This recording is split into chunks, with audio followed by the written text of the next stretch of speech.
Tonight, the Prime Minister back in Scotland. Please welcome the Prime Minister, Boris Johnson.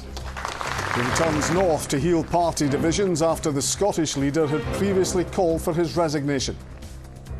Also making the headlines, unions warn the government has to take action against the hire and fire P&O policy or more companies will follow suit. And putting through the pandemic, how COVID is driving new interest in golf.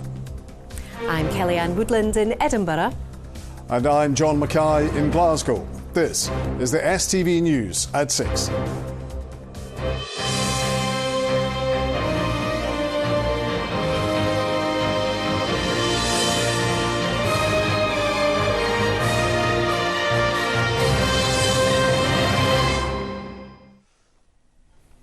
Good evening.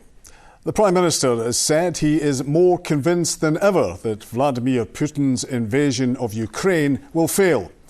Mr Johnson was north of the border to address the Scottish Conservative Conference in Aberdeen. He said he had told the Ukrainian President Zelensky that he will do more to help the country in its war with Russia. Well, the Prime Minister also said that now was not the time for another independence referendum.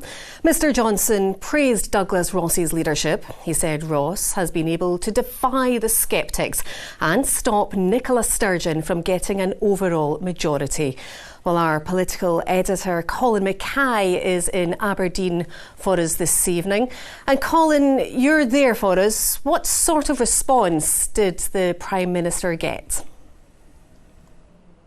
He was greeted warmly by the conference. I would say that he was probably greeted more warmly by the conference with their standing ovation than he was by the Scottish Conservative leader, because bear in mind that the two of them have had a bit of a fallout, a bit of a difference of opinion over the last few months. Certainly the Scottish Conservative leader Douglas Ross called on the Prime Minister to quit over Partygate, the highest profile MP in the party, to actually do that. But after the invasion of Ukraine by Putin's Russia and the Prime Minister's handling of that so far, that view seems to have softened quite a bit. So today the Prime Minister was thanked by a Ukrainian Scot at the conference here, and he pledged that the UK would do more to help her country. For weeks it wasn't clear whether the Prime Minister would be at this conference, but there was a change of heart after his leadership in the first few weeks of war in Ukraine. So, Conference, would you please welcome the Prime Minister, Boris Johnson. Scottish Conservative leader Douglas Ross had called for the Prime Minister's resignation after Partygate, but has changed his position since the war. His party is following his lead. Boris Johnson is the current leader of the Conservative Party, the Prime Minister at a time of war in Europe, and it's right that he comes to address Scottish Conference, and it's right that we welcome him to do so and demonstrate the united front within the Conservative Party and indeed across the country. Do you think Boris Johnson is off the hook now because of the war in Ukraine? The fact is that we have a current situation, a really serious situation in Europe. Boris Johnson and the UK government have led the way in many respects. I think he's stepped up to the mark. He has shown the leadership that's necessary, and I look forward to the continued engagement that he's having with President Zelensky and indeed all the Ukrainian government. Some of these things with Partygate were really important and still are important, but the fact of the matter is they seem trivial when you see the lives that are getting lost in Ukraine, when you see everything that's happening there, devastation abroad, and we need to just focus in on that for the time being. The main reason for the Prime Minister's speech today was to talk about the war in Ukraine. The only thing I ask, I beg, please don't let them die like their spiritual ancestors. They deserve so much better, and they're fighting for freedom, and there's nothing better to be fighting for. Thank you. The Prime Minister focused on the conflict. With every day that the slaughter, the inhuman behaviour of Putin's war machine continues, I think that the resolve of the world to do more is growing.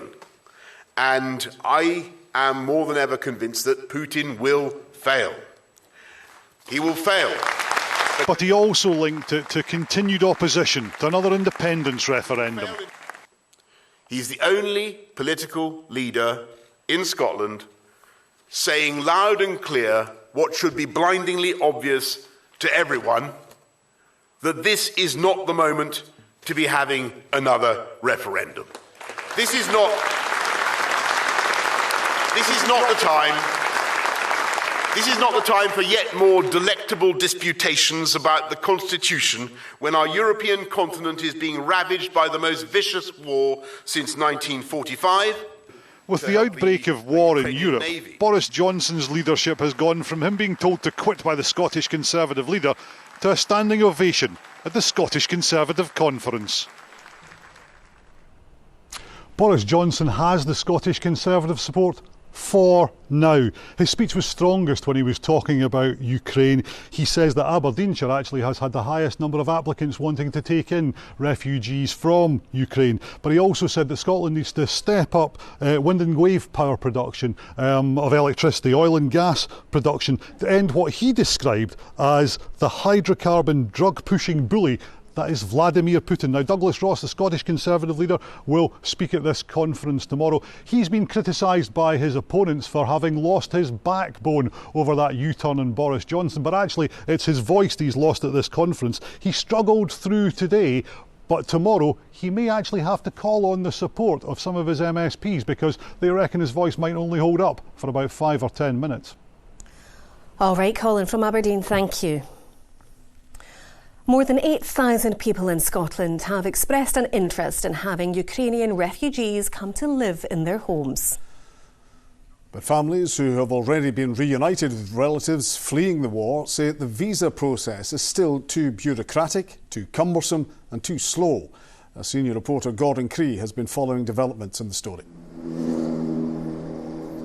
John, when the Homes for Ukrainians scheme was first announced on Monday, a lot of questions were raised about the fact a named individual was required. So if there was no prior connection between a refugee and a host family, that could be problematic. Now the Scottish Government say they will be super sponsors, so people wanting to come can tick that on the form and the matchmaking, if you like, will be done for them.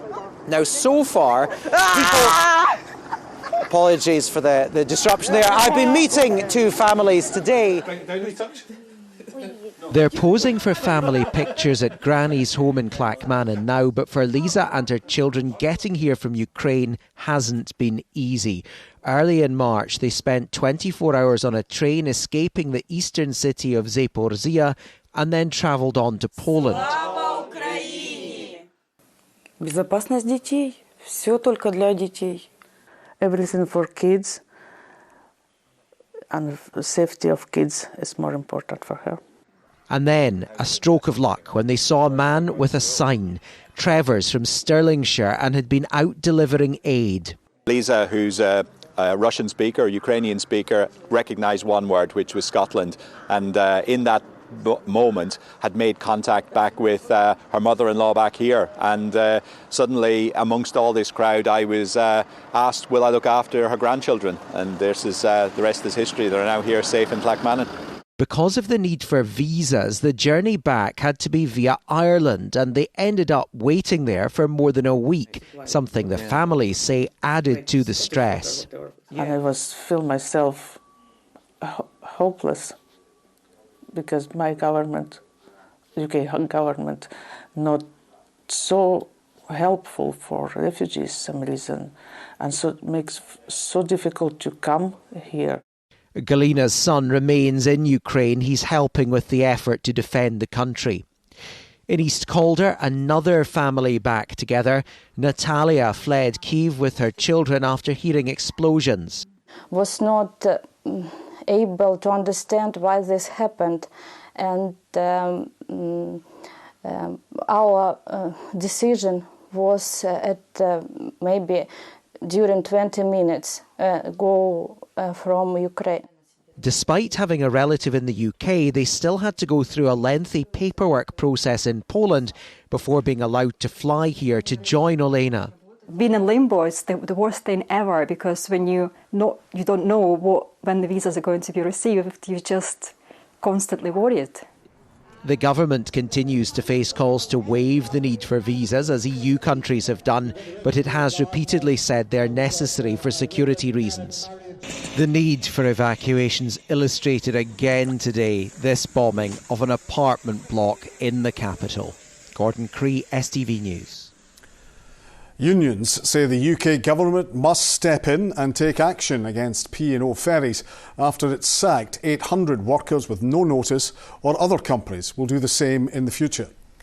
Sailings have been cancelled and protests have taken place in support of those who've lost their jobs.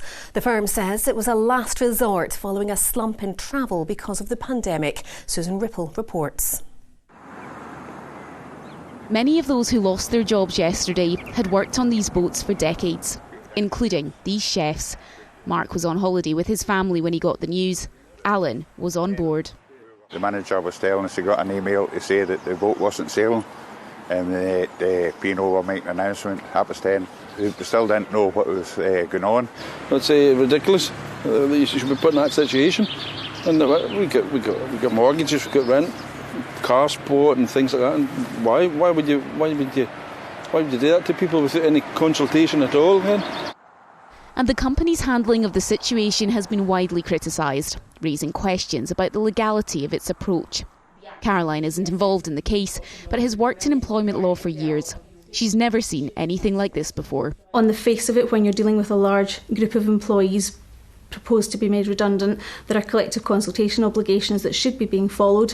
There are minimum periods for that consultation, whether it's 30 days or 45 days, depending on the size of grouping. And there are various steps that should be followed, and it doesn't appear that that's happened here. Sacked workers joined protests at a number of ports, including Larne in Northern Ireland. There are fears that other companies will do the same in the future if P&O Ferries isn't held to account.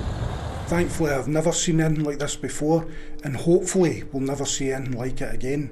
However, having said that, with the Tory anti-trade union legislation, the crocodile tears for Tory ministers yesterday, I wouldn't rule out companies elsewhere trying this on in the future if P&O get away with this. Well, there are laws in this country. We need to be clear whether they have breached any of those laws, and those discussions are already ongoing. Secondly, it's not too late for P&O Ferries. They've taken a great name, as I say, proud P&O initials, and they've turned them into P-off.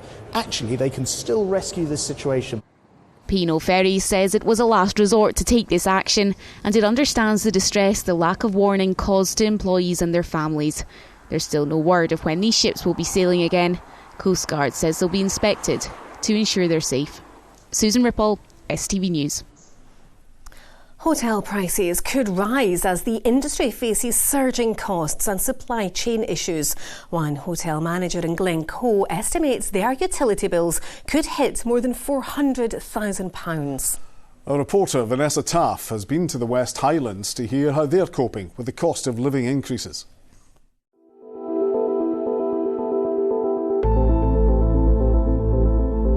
The iconic mountains and valleys of Glasgow attract visitors from all corners of the world, and tourism is crucial to this rural community's economy. Nestled at the foot of the hills in Ballachulish, hotels like this are bracing themselves for the cost of living crunch. Probably talking about 200,000 to run for heat and light at the moment, so that's quite a substantial chunk of the business, and probably at least it'll go up to 300,000 and plus more. All depends on supply as well. Obviously, if we can't get supply again, that'll put pressure on further prices. We expect it to obviously double again, nearly in due course. With the perfect storm of surging utility and staffing costs like national insurance hikes, it's the indirect price increases that are adding to the ever-growing list of bills. Even the cost of linen, and deliveries and all the stuff we put in the bedrooms generally to make it a better experience for the guests. They all go up in cost, and it's these smaller costs that soon mount up as well. So yeah, the whole lot, and ultimately, if it it continues going upwards and there's no end in sight, we just don't know exactly what the future will hold. Even though the staycation market is booming post-pandemic, the cost of just getting to their destination is weighing on visitors' minds. It's a 500-mile journey for us. I filled up back home for just over £100, and then I'm on half a tank here, so probably about £60 just to get this far, and we've still got 2 hours to go yet. Costs are steadily rising for hotels up and down the country, and it's not just gas and electricity, it's the milk for our tea, our eggs for breakfast and the bread in our sandwiches. But for a hotel like this one, it's a cost they're shouldering to keep guests happy. Edward, please. She's close to the table before. Thank you. They're also feeling the financial heat in the kitchen as sourcing even homegrown produce is proving to be difficult and expensive. Price of a side of salmon, say a few months ago £20 for a side, and it's now increased by minimum up to £30. 40-50% increase in salmon alone. And just for example, the price of a wee packet of mint, a few months ago maybe £1 a packet, now it's over £1.50 a packet. We're struggling to get porridge. It's quite hard because obviously we've got our set suppliers who we use on a daily basis, and if the prices are going up for them, the prices are going up for us. There's not really anything we can do about it. The doubling of running costs is a huge source of concern for an industry still recovering from the pandemic. With more increases set for the coming weeks, it's going to be yet another uncertain season for those in hospitality. Vanessa Taff, STV News, Glencoe. The Glasgow Underground has been awarded a commemorative red wheel to mark its historical importance to transport heritage in the UK. The plaque, which has been given by the National Transport Trust, marks the subway's important legacy in the development of transport. Joanne Bonner has more.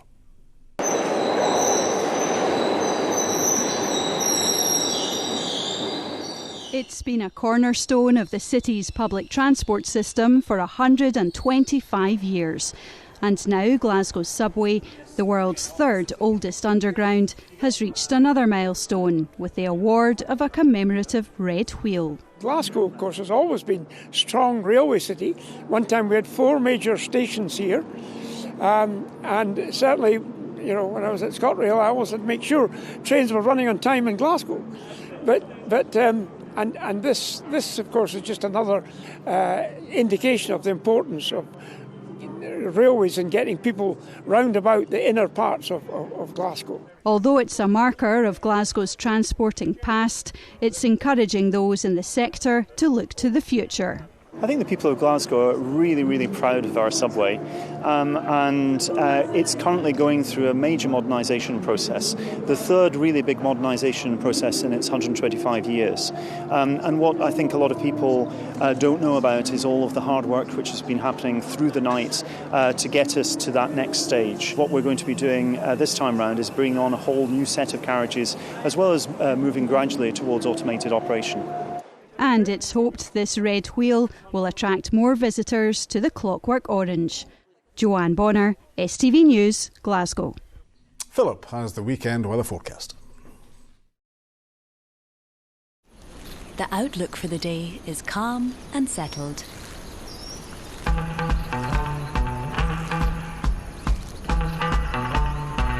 TUI Blue Hotels sponsor STV Weather. Well, as many of you will have experienced today, it's been a fine, dry, pleasant day across much of the country, all thanks to this large area of high pressure out to the east that's dominating our weather, and that sticks around through Saturday and Sunday. Overnight, Sunday into Monday, we do start to see some light rain and cloud just pushing in from the south, but then the high pressure takes charge once again until the middle of next week. Back to just now, and as we head through this evening and overnight, we do start to see a bit more cloud filtering in widely across the country through the first half of the night. Then, as we head through the early hours of tomorrow morning, that cloud will start to lift. We will see some clear skies, but we're still not likely to see any frost forming, as there is still a bit of a breeze. Temperature-wise, for most places staying above freezing, lows tonight of around 2 or 3 degrees Celsius. So looking ahead to tomorrow, it will be another bright, sunny start to the day across the country. Any mist and fog patches that may have formed overnight last night will quickly burn off through the course of the morning, helped by the strengthening winds. It will be turning increasingly breezy through the course of the afternoon, but still pleasantly warm, with temperatures reaching highs of 15, possibly 16 degrees Celsius, which is well above average for the time of year. Then looking ahead to Sunday, another fine, dry, pleasant day across the country. More in the way of cloud across eastern areas. Temperatures down a degree or two, highs of 11. Bye-bye. TUI Blue Hotels sponsor STV Weather. And finally, Europe's biggest golfing show is back in Glasgow this weekend, with thousands expected to pass through the doors at the SEC. And as our reporter Ollie Dickinson has been finding out, the sport has seen something of a resurgence over the pandemic. Regardless of if you don't know the difference between a birdie or a bogey, and whether you spend most of your round in the bunker or sweetly striking a driver off the tee, the game of golf is trying to attract new players, putting a spin on the game's image. Golf is in a really good place. You just have to look around and see how busy the aisles are, how excited people are to know that there's a real genuine interest in golf, there's real momentum in golf just now. As COVID-19 restrictions have eased, interest in the game of golf has surged, with some estimates saying that more than 2.3 million new players have taken up the game. The challenge for the game now is to try and retain those people, because as we hopefully get back to normal, people's priorities will begin to reset, and golf has to make sure it doesn't lose those people. It's worked incredibly hard to get them in the first place. Scotland is the home of golf, with 550 courses. Everyone from happy hackers to seasoned professionals can find somewhere to play. There are other ways to consume and to play the game, using driving ranges, experiencing the whole technology side of the game, which makes it fun, interesting, exciting, an opportunity for them to give it a try, maybe in a more relaxed and casual environment before taking the step into a golf club. We've been told the game of golf is for everybody, and even if you're not quite ready for the full 18 holes just yet, well, there's always crazy golf, and that's got to be for everyone, right?